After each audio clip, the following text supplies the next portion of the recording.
दोस्तों पिछले कुछ हजार सालों में इंसान ने देखिए काफी ज्यादा तरक्की कर ली है, लेकिन इतनी ज्यादा साइंटिफिक तरक्की करने के बाद भी आज तक हम इंसानों को पृथ्वी जैसा कोई दूसरा ग्रह नहीं मिला है। रिसर्च के मुताबिक हमने पृथ्वी पर जन्म लिया, तब से हम लगातार एवोल्यूशन की प्रक्रिया से गुजरते आ रहे हैं और आज भी लगातार हम विकसित होते जा रहे हैं। और इसी एवोल्यूशन के जरिए हमने हर एक चीज सीखी है, खाने से लेकर कपड़े पहनने तक की हर चीज। पर आखिर मानव सभ्यता ने खाने की खोज कैसे की? मानव को कैसे पता चला कि वो मांसाहारी खाने को खा सकता है और उसके बाद वो आगे जाकर मांसाहारी से शाकाहारी में कैसे बदला? और आखिर हम इंसानों के पकाए हुए खाने को खाने की समझ कैसे आई? आज हम आपको हर एक चीज दोस्तों बड़ी डिटेल में बताने वाले हैं। बस आपसे रिक्वेस्ट है पूरी जानकारी के लिए इस वीडियो को दोस्तों एंड तक देखिएगा।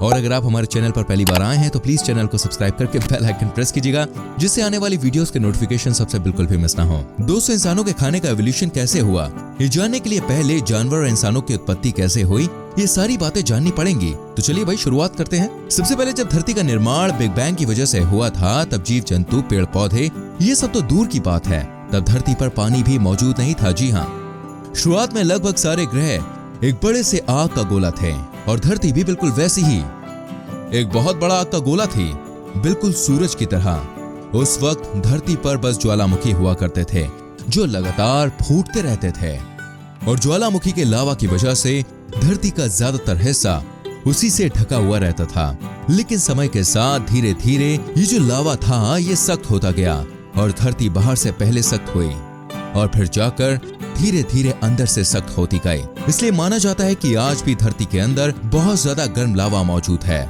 वो भी उसके बिल्कुल कोर में। आज तक धरती के बीचों बीच जाना संभव नहीं हो पाया दोस्तों, लेकिन लोगों का मानना है कि धरती के बीचों बीच बहुत ही ज्यादा उबलता हुआ लावा मौजूद है, क्योंकि धरती ऊपर से सख्त होना शुरू हुई थी और इसी वजह से धरती के अंदर का हिस्सा पूरी तरह से सख्त नहीं हो पाया है।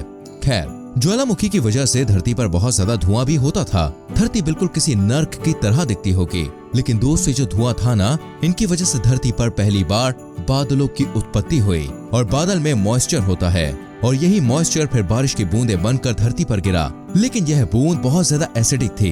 एक प्रकार से आप कह सकते हैं कि एसिड की बारिश हो रही थी, वो भी बहुत ही ज्यादा हार्मफुल एसिड। लेकिन फिर ये बारिश की बूंदें सूख कर फिर से बादल बन जाती और ऐसे ही साइकिल चलती रही।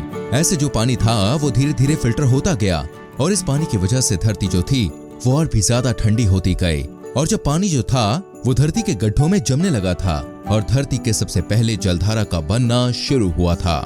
इसी जलधारा में पहले जीव का एवोल्यूशन हुआ। वैसे तो धरती पर जीवन कैसे आया, इसकी कई सारी थ्योरीज हैं जो कि आए दिन वैज्ञानिक देते रहते हैं। कई लोग मानते हैं कि हो सकता है कि धरती पर जीवन बाहरी दुनिया से आया हो, यानी कि बाहर से कोई एस्टेरॉयड धरती पर आकर गिरा होगा और उसमें से जीवन की उत्पत्ति हुई होगी।